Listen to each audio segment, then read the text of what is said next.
지난 4월에 있었던 대통령실 도감청 문제 이것도 그 당시 정말 난리가 났었는데 지금 또 잊혀진 것 같고 네. 그런데 그런 가운데 의원님이 어제 이 운영위 회의장 여기에 네. 이제 간첩이 있다.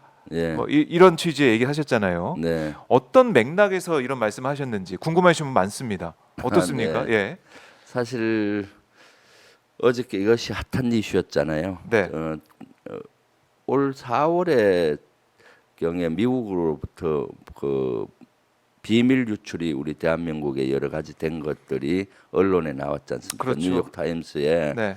그 당시 안보실장 김성한 안보실장하고 외교 비서관이 대화하는 내용이 미국 그 보고서에 나온 거예요. 네. 우크라이나 탄약 지원과 관련해서 맞습니다. 미국이 요구하면 어떡하냐, 대통령한테 직접 전화하면 뭐 이런 내용 아주 긴밀하게 NSC 내에서나 할 법한 국가의 네. 중요한 예. 안보가 미국 보고서의 기밀 문서로 유출이 됐잖아요. 그렇죠. 그리고 그 범인이 잡혀서 비밀이 유출된 것까지는 거의 확인이 되고 있지 않습니까? 네. 그때 이제 윤석열 정부 대통령실에서는 이것은 거기에 보면 시긴트라고 나와요. 시긴트라는 건 뭔가 하면은 네. 도청이나 감청 신호 정보를 잡아서 정보를 수집해서 그걸 정보화한 겁니다. 네. 그래서 그것이 미국이 우리를 도청한 것 아니냐라고 해서 국민적인 공분을 샀지 않습니까?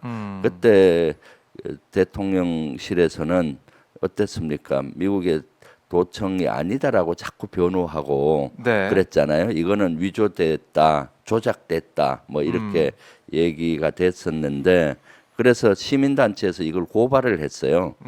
시민단체 한 300여 분이 모여서 이 우리 대한민국의 대통령실을 도청했으니까 미국의 도청 관련 기관들, 네. 부대장들을 고발을 한 겁니다.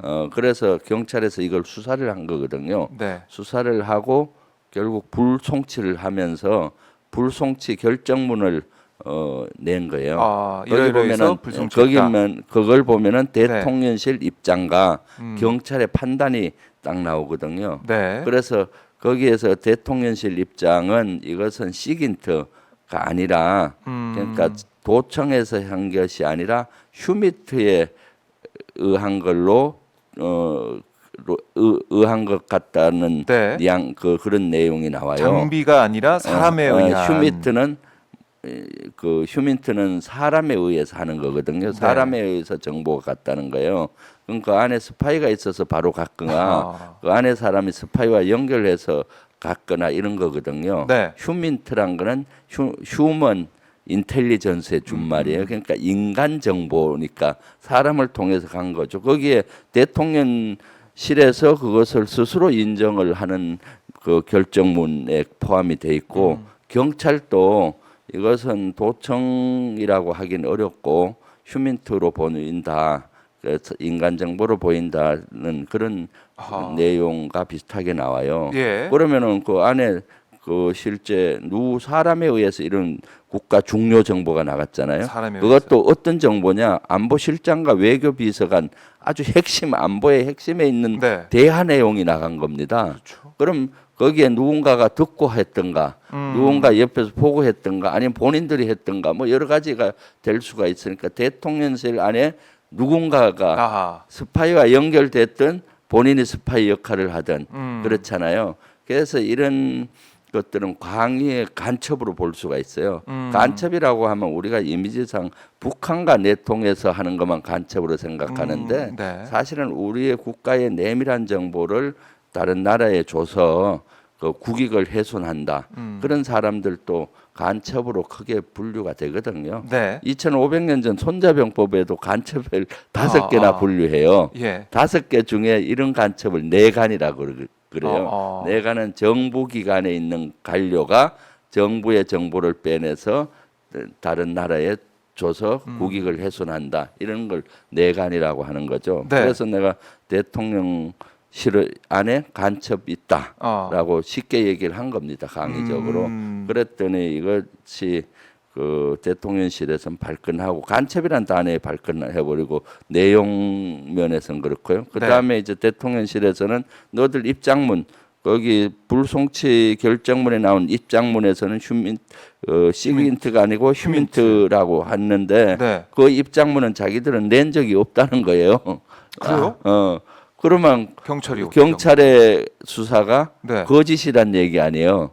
아하. 그리고 그러니까 또 뭐 그래서 그것들이 논란이 됐던 것이죠. 그래서 사실은 이것은 대통령실에서 그 당시 조사를 해봤느냐 하니까 조사는 했다 하더라고요. 그래요? 그리고 어떻게 했는지는 얘기를 안 하고 그래서 이제 이 경찰 조사도 문제가 있는 것 같고 네.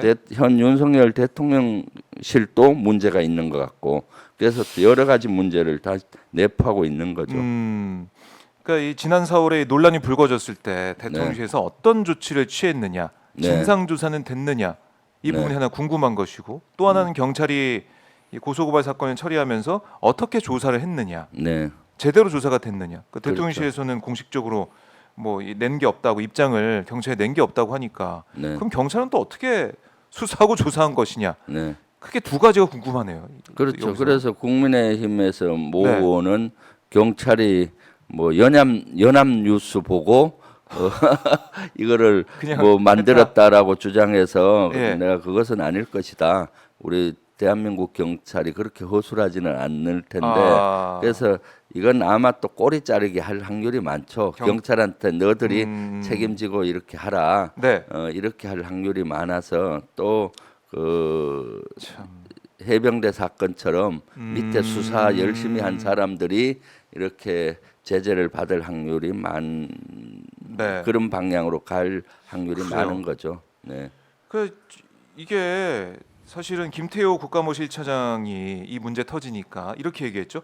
관련 정보가 조작되었다거나 도청에 악의가 있었던 것은 아닐 거다. 뭐 이런 입장을 네. 내서 그 당시에도 대통령실이 이건 뭐 대수롭지 않게 생각한다. 네. 그냥 넘어갈 것이다 이렇게 얘기를 했었는데 네. 관련 수사도 이렇게 불송치 결정으로 끝나버리고 대통령실에서도 진상 조사를 제대로 한 것 같지가 않고 이거 여러모로 뭐 간첩 발언이 어제는 주목을 받았지만 네. 왜냐하면은 대통령실과 여당인데 하도 뭐 막 뭐라고 하니까 네. 같이 이제 보도가 됐지만 그거보다 핵심은 이 사안이 어떻게 처리가 됐고 재발방지 대책을 어떻게 하고 있느냐 그렇죠. 이게 궁금하네요. 가장 이 팩트는 그 안에 일어났던 일들이 하여튼 정보가 유출된 건 사실이에요. 네. 그것은 미국에서 범인도 잡혔고 미국도 그렇게 인정했잖아요. 그렇죠. 그다음 유출됐는데 거기에 보고서에 그것이 조작이 됐든 뭐 약간의 변형이 된 거는 모르겠는데 네. 주요 메시지, 주요 내용이 유출된 건 사실입니다. 그것은 큰 문제잖아요. 그런데 유출 경로가 도청에 의해서 그것을 미국이 감지해서 했든지 사람에 의해서 했든지 두 부류잖아요. 그렇죠. 그런데 이번에 경찰 수사에서는 도청이 아니라 사람에 의해서 했다라는 그 쪽으로 가닥을 잡은 거 아닙니까? 네. 그럼 두 가지 다 해야 되는 겁니다. 도청의 가능성도 열어놔야 되고 사람은 특히 더 큰 문제잖아요. 사람의 네. 그러니까 스파이와 연결됐든 본인이 스파이든 간에 휴민 정보를 넘긴다는 거 아니에요? 안에 있는 그런 거. 사람들을 색출하고 네. 단죄하고 재발 방지 대책을 해야 되는 거고 하. 또 도청 문제도 아주 엄격히 가능성을 열어놔야 되는데 네. 아니라고만 하고 있거든요. 그 대통령실은 뚫리지 않는다, 네. 안전하다 하는데 제가 방첩사령부 이 대도청의 전문기관은 방첩사령부입니다. 네. 옛날에 그 기무사령부를 이름을 바꿨어요. 대도청이란 거는 저 상대가 도청하려면 그걸 도청을 막는 시스템을 대도청이라고 해요. 그래서 방첩사령부가 이게 전문기관인데 네. 거기에서 전문가와 거기 관련자들을 불러서 얼마 전에 제가 보고를 받은 적이 있어요. 과연 미국 우리가 대도청 능력이 얼마나 되는지가 궁금해서 네. 미국의 도청 능력이 어떤 기술을 쓰느냐, 도청 능력이 얼마나 예. 되느냐 그런 걸 다 물어봤어요. 근데 미국은 진짜 도청 능력이 뛰어납니다. 예전에 하는 방식까지는 아는데 최근에 얼마나 진화 발전했는지는 모른다는 거예요. 그게 정답이죠, 사실은. 그렇죠. 우리가 미국이나 러시아나 네. 중국이나 일본 이런 데는 도청 기술이 아주 대단히 발전하고 있기 때문에 그래서 항상 그런 거에 뚫히는 거죠. 창과 방패가 있을 때 창이 늘 앞서요. 그렇겠죠. 새로운 창이 나오면 또 방패를 만들고 하는데 네. 대통령실은 안일하게 이것에 대해서 안전하다고 하고 또 휴미트에 대해서도 조사를 하고 해서 네. 경질을 하든 문제가 있으면 자르고 또 대책 방지를 해야 되는데 이런 것들을 안 하는 것이 제일 큰 문제죠. 그렇네요. 그러니까 이게 이제 미국 관련돼서 뭐 정보가 넘어간 이 정황이 있기 때문에 네. 미국은 우리 우방이가 괜찮아. 이렇게 넘어갈 수가 있는데, 근데 도청이나 이런 것들은 뭐 네. 미국을 떠나서 다른 나라에서도 시도할 수 있는 거니까. 당연하죠. 대비를 그러니까 해야죠. 지금 우리가 이거와 연계해 봤을 때 저는 아직도 그런 것들이 미국이나 이런 데서 도청할 가능성을 저는 열어놓고 있어요. 그래서 일본이나 특히 미국에 지금 윤석열 정부가 끌려다니는 꼴이 네. 되고 있잖아요. 이거와 다 연관이 있지 않을까 하는 생각을 하고 있고 네. 이것은 사실 좀 예견됐던 거예요. 제가 작년부터 줄기차게 주장했던 게 두 가지입니다. 대통령실 졸속 이전했을 때 안보에 공백이 생긴다. 그 중에 도감청 문제도 있다. 네. 왜냐하면은 미군 기지가 대통령실 담벼가 연해서 있기 맞아요. 그 때문에 얘기했었죠. 미군 기지에서 도청할 수가 있다라는 문제 제기 하나 하고요. 네. 그다음 또 휴미트에 대한 것도 제기했어요. 제가 안보실 같은 데는 보안 의식이 투철해야 된다. 네. 보안이 생명이잖아요. 그렇죠. 그런데 보안 의식이 희박한 사람이 있어서는 안 된다 하고 그 1차장에 대해서 문제 제기를 많이 했어요. 네. 1차장 같은 경우는 군사비밀보호법 위반으로 대법원에서 유죄를 받았어요. 네. 그리고 얼마 있다가 윤 대통령이 사면했죠. 사면해 버렸잖아요. 참. 그리고 또 작년에 서해 공무원 피격 사건이 났을 때 네. SI는 특수 정보에 아주 고급부의 특수 비밀인데 이걸 보려면은 비치인가증이 나야 돼요. SI. 네. 운전을 하려면 운전 면허증이 예. 있어야 되는 거 봐. 그거 없이 그걸 본 거예요.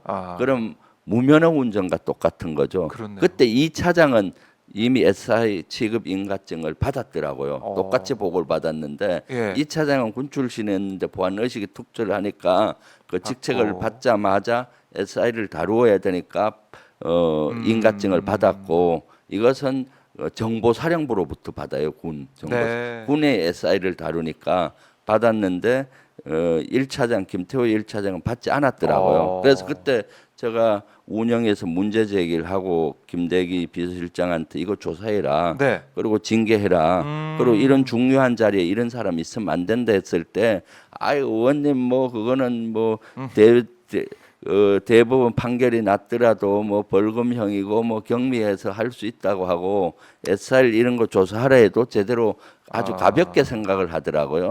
그런 문제가 생기면 안보실은 우리 안보의 중심이잖아요. 네. 그럼 뭐 이런 데는 보안 의식이 투철해야 돼요. 이런 그때 이런 문제 제가 제기했을 때 문제를 보완을 했으면은 보완하고 철두철미하면 안보실 내에 있는 사람들이 다 보안 의식이 높아질 거 아니에요. 그렇죠. 그런데 거기 이 안보실의 2인자가 그러한 보안으로부터 자유롭지가 않는데 네. 어떻게 보안을 강조하겠어요. 아, 네, 그러니까 이런 것들이 다 예견돼 있지 않나 하는 생각이 들어요. 그래서 어저께도 이 문제를 제기를 했었거든요. 네. 그때 내 말 듣고 좀 하지. 그래서 현 정부는 네. 소잃고 외양간이라도 고쳐야 되는데 안 고쳐? 소잃고 네. 외양간도 지금 안 고치고 있으니까 문제가 계속 발생한다. 예. 이거 어제 운영위에서도 지적을 했어요. 근데 벽에다 얘기하는 느낌이었어요. 그럼 받아들여야 되잖아요. 안 받아들이죠? 받아들여야 되는데 그걸 받아들이는 태도가 아니었어요. 아. 예, 그리고 본인들이 이런 문제 제기하는 저에 대해서 계속 공격하는 거죠. 예. 그러니까 이 간첩이라는 말이 나올 수밖에 없는 이 상황들에 대해서 신경을 쓰고 보완을 하고 네. 거기에 대한 진상을 규명해야 되는데 어떻게 보면 말꼬투리 잡아가지고 공격한 셈이 됐어요. 네, 그렇죠. 언론에서도 또 여야 이제 반응을 소개하면서 또 이렇게 같은 비중으로 보도를 하고 있긴 하던데. 네. 그리고 국민의힘도 네. 문제죠. 네. 그때 국민의힘 운영위 이 의원들도 있었는데 국민의힘은 뭐 안보를 강조한다고 그렇게 강조하면서 보수는 이런 안 보는 보수다. 안보는 보수다라고 하는데 네. 그럼 이런 공백이 생기고 안보 공백이 생기면은 오히려 질타하고 더, 네. 정부를 견제하는 그렇죠. 질타하고 보완하라 하는데 네. 그냥 대통령실 편들기에 바쁘고 네. 문제 제기한 저를 공격하기에 바쁘고 그런 것이죠. 고생하셨네요, 어제. 네, 자, 그러니까 지금 제대로 이제 보완이 있을 것이냐 이걸 제 계속 지켜봐야 될 것이고 네, 계속 얘기를 해야 될 것 같아요. 그러니까 그렇죠. 4월에 있었던 일이 많이 잊혀져 있었는데 어제 기점으로 또 우리가 아 맞아 그런 일이 있었는데 보완이 됐나? 네. 제대로 우리가 잘 막고 있나? 여기에 대해 다시 생각해봐야 되겠네요. 이 문제는 네. 저는 윤 대통령 5년 임기 내내 네. 보안의 문제는 취약하다고 봐요. 왜냐 대통령실 담벼를 연해서 미군 기지는 그렇죠. 그거는 임기 뭐- 끝날 때까지 있어요. 그렇죠. 신기지를 만들어서 그리 엮고 그리 모든 시설을 포함을 하고 네. 난 다음에 미군 기지를 철수를 시켜야 되는데 지금 신기지가 난항을 겪고 있다 보니까 5년 내내 앞으로 한 3, 4년까지 계속 담벼를 연해서 있을 거예요. 그럼 계속 그 미국 입장에서는 도청 가능성은 높죠. 듣기 싫어도 들리는 위치에 있는 거예요. 예. 우리도 사실 남에게 한 1, 2m 가까이 있으면은 남 네. 얘기 안 듣고 싶어도 들리잖아요. 아니요. 어제 이제 보도된 어. 거 보셨죠? 네. 안철수 의원이 기자들과 밥 먹고 있는데 그렇죠. 그 옆에 이준석 전 대표도 기자들 밥 먹고 있었던 네. 거예요. 그래서 그 옆에다 들려가지고 네. 안철수 의원이 이준석 전 대표 네. 뭐 영어 뭐 잘 못하는 것 같다 이렇게 그러니까. 여러 가지로 비판했더니 옆에 있던 이준석 전 대표가 뭐 그만하세요 조용히 하세요. 안철수 씨 뭐 조용하세요 뭐 이렇게 얘기했다고 하는데 거기는 식당이 어느 식당인지 모르겠지만 칸막이가 있어서 다른 방이었을 것 다른 말로 같은데 이게 그래도 완전히 벽이 어, 없기 때문에 완전히 네. 방음 장치가 덜 돼 있으니까 맞아요. 들리잖아요. 그런 것처럼 웃기더라고요. 사실은 도청 장비도 사람 귀와 비슷해요. 아. 가까이 있으면 그렇죠, 잘 그렇죠. 들리고 거리. 멀리 있으면은 여러 가지 기법을 써야 되는 거고요. 네. 그러니까 불과 대통령실로부터 100m 또 안 떨어져 있어요. 100에서 200m 떨어진 지점에 미군 기지가 있고 미군 기지 안은 치해 복권 지역이에요. 네. 우리의 영향력이 미치지 않습니다. 어떻게 하고 있는지 그래서 모르죠. 어떻게 하는지 몰라요. 그래서 네. 제가 한미연합사 부사령관 당시도 한미연합사가 같이 쓰잖아요. 아. 한미동맹은 저는 누구보다 강조하고 한미 간이 잘 지내야 된다고 네. 생각하고 잘 지냈어요. 그럼에도 불구하고 아. 미국이 우리 한국군끼리 회의하는 거나 이런 걸 혹시 도청할까봐 아. 중요 얘기할 때는 예. TV를 켜든가 음악을 크게 켜고 얘기했어요. 오. 왜냐? 보안 의식이 투철했습니다. 아, 그렇죠. 왜냐하면 우리 한국 장군끼리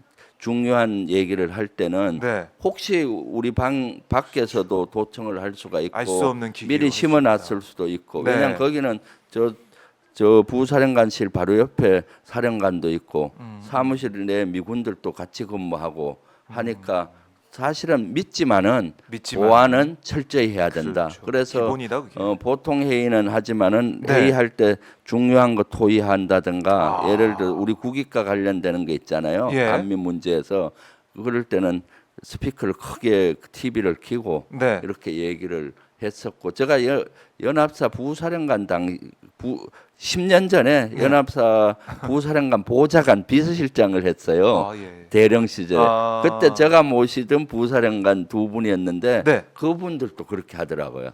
야. 그러니까 그렇게 미군의 도청 네. 능력을 알면은 그렇게 조심을 하는 겁니다. 아하. 예, 그런데도 불구하고 지금 이런 문제는 앞으로 계속될 수가 있다. 그렇죠. 계속 네. 위험이 남아 있는 거고 네. 이렇게 도청 4월만 도청 이게 네. 걸린 거지. 네, 계속해서 지금도 하고 있을 수 있다. 네, 그렇죠. 알 수가 없는 거다. 네, 그래서 보안 의식이 정말 철저하게 지켜지는 대통령실이 돼야 되는데 과연 지금 우리가 그렇게 하고 있느냐? 그러니까 도청은 꼭 모르는 뭐 거죠. 북한과 적국만이 아닙니다. 우방국이든 동맹국이든 더 국익을 많이 위해서 하고요. 하니까. 특히 동맹이나 우방국은 더 많이 해요. 우리도 사실은 예, 전혀 저와 관계 없는 사람 얘기는 듣고 싶지 않잖아요. 그렇죠. 우리와 관계된 사람 얘기를 듣고 싶잖아요. 예를 들어 국민의힘 얘기 쫄깃하게 들리잖아요. 아, 예, 예. 예를 들어 옆방에서 아마 이준석이 안철수 얘기가 들렸던 거는 옆방에 다른 팀이 있었으면 안 들렸을 거예요. 관심이 없으니까. 그렇죠. 안철수가 얘기하니까 금방 들리는 거예요. 예. 또 우리의 기회 구조도 관심 있는 부분에 들리는 겁니다. 관심 있는 사람한테 얘기는 금방 들려요. 그렇죠. 멀리서도 한 100명 있는데 아는 사람 한 명 있으면 금방 그 사람이 보이잖아요. 맞아요. 예. 그런 것처럼 그 메커니즘이 그래요. 도청이나 이런 메커니즘은 네. 우방이든 동맹이든 관심이 있는 국가, 친한 국가끼리 더 할 확률이 많다. 그래서 물론 동맹과 친하면서도 네. 이런 것들을 늘 경계해야 된다. 그래서 우리의 국익을 지켜내고 보안을 지켜내야 되는 것이죠. 네. 중요하다. 보안 의식 더 중요하고 대통령실에다가 계속 이 얘기를 계속 해야겠네요. 네, 그러니까 그렇습니다. 어제 의원님의 질의 이후에 아마 그럼 우리가 도청에 대해서 도감청에 대해서 제대로 대비가 돼 있나 이런 여러 이제 보도도 있지 않은가 생각이 드는데 네, 경각심을 가져야 됩니다. 당연하죠. 네. 당연하죠. 네. 이건 확실히 해야 된다는 말씀을 드리고